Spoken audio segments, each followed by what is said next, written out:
Hello សួស្តីបងប្អូនស្វាគមន៍មកកាន់វីដេអូថ្មីមួយទៀតដែលវីដេអូនេះខ្ញុំនឹងបង្ហាញបងប្អូនអំពីរបៀបដោះ account Nougat នៅលើ model Vivo Y15s ដែលជាប្រភេទ CPU MediaTek ហើយក៏ជា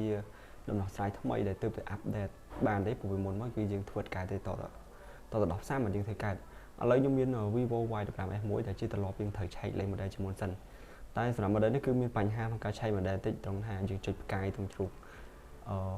ដូចខ្ញុំកំពុងបង្ហាញហ្នឹងគឺអត់ដំណើរការទេអញ្ចឹងដើម្បីដឹង model បានយើងតទៅ check ជាមួយ recovery ហើយការរបៀបក្នុងការ check ក្នុង recovery ខ្ញុំធ្លាប់បានបង្ហាញបងប្អូនហើយដែលយើងបិទទូរស័ព្ទអូខេចុចតម្លើងសលេងនិង power ដើម្បីឲ្យទូរស័ព្ទហ្នឹងចូលទៅក្នុង fast food mode ហើយយើងចុចរើសយក recovery mode អូខេពេលដែលចេញបែបនេះបងប្អូននឹងកិលមកពាក្យថា recovery mode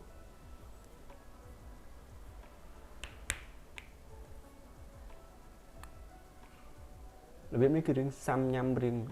វែងឆ្ងាយប៉ុន្តែយើងអត់មានជំរឿសដោយសារតែលេខដែលយើងឆែករដងគឺវាឆែកចេញហើយបើសិនយើងឆែកតាមកាមេរ៉ាក៏បានដែរគ្រាន់តែថាភាគរយដែលបងប្អូនធ្លាប់ឆែកដឹងហើយគឺវាតិចមែនតើហើយទៅចុចវា recovery log នឹងមានជំរឿសច្រើនបងប្អូនរើសយកមួយណាក៏បានដែរខ្ញុំជាទូទៅរើសយកទី1ឬក៏ទី2អាចជាទី3អីចឹងទៅហើយយើងកិលឡើងទៅលើរហូតដល់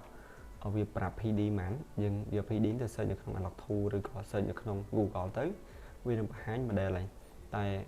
ដោយសារទូរស័ព្ទនេះមានបញ្ហាថាច់តិចអញ្ចឹងខ្ញុំរំលងកន្លែងហ្នឹងគ្រាន់តែថាបងប្អូនព្យាយាមអស់ទៅឃើញហើយបងប្អូនធ្លាប់ឃើញខ្ញុំធ្វើវីដេអូរបៀបឆែកក៏ដូចគ្នាដែរអូខេឥឡូវយើងបើកកម្មវិធី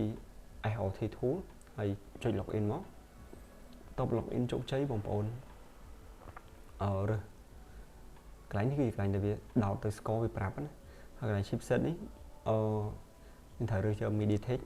ព្រោះទូរស័ព្ទ Vivo Y15s យើងនោះគឺជាប្រភេទ CPU MediaTek ឬក៏បងប្អូនហៅថា MTK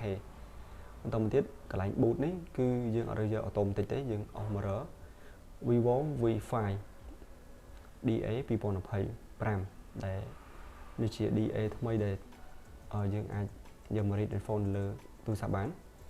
ហើយយើងចូលកន្លែងមុខងារ reset ហើយយើងអាច factory reset ក៏បានឬក៏ IOP reset ក៏បានមានថាវាមានពីរជម្រើសបើសិនជាបងប្អូនជាប់លេខកូដដៃឬយក factory reset មកតែបើសិនជាជាប់ account Google ឬយក IOP reset ទៅនៅលើទូរស័ព្ទយើងបិទហើយយើងដោតដូចចូល